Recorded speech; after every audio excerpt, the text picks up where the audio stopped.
I think at one point in the late 60s, I was really interested in making videos. And the problem was getting a hold of the equipment.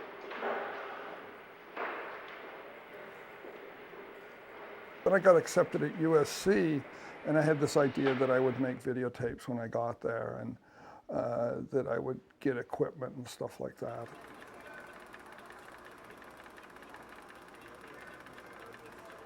The whole experience with the film school was just a disaster. It was very much in the industry. You know, a film begins with a script. You first develop the script, and then you go on to the film. I was coming from an art background, and I was not really interested in narrative. I'd done some films that had a type of narrative, but I really wasn't interested. You know, actually, the only people who had actual hands-on with the equipment were certain privileged graduate students who had already written their script, or who had already, you know, this whole access was a problem. And then I ended up making arrangements with the video technician at the dental school at USC.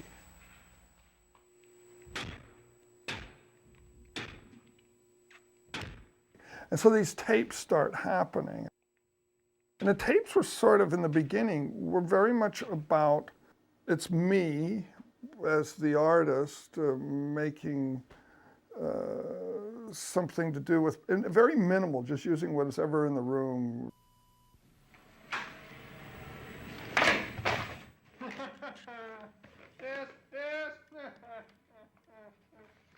This one, Ma Bell, was done at the same time that all those other tapes were done. The building was owned by the city and had lent it to USC, and they were storing stuff there. So they had stored like an entire floor of telephone books.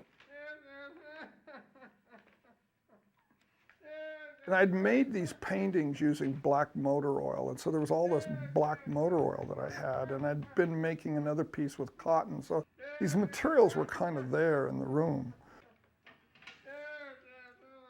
And it has a kind of narrative to it, like going through this book, and then, you know, like I'm making a sculpture on one hand.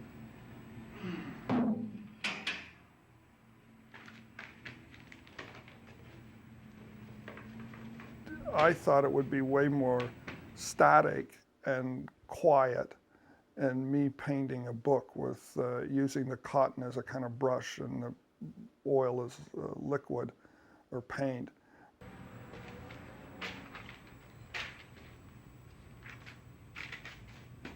What happens in it, though, which was critical, is that I start to laugh. It was spontaneous. I just started laughing. Then I, you know, exaggerated it.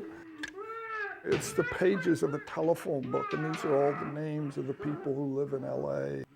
And it's this hysterical laugh, and, you know, something to do with LA, like a curse on LA or something, like this kind of crazy witch-like laugh, and or insane laugh. It became not just about painting a book, but about sort of you know, the expression of a kind of mad persona, and a kind of insane painting, you know.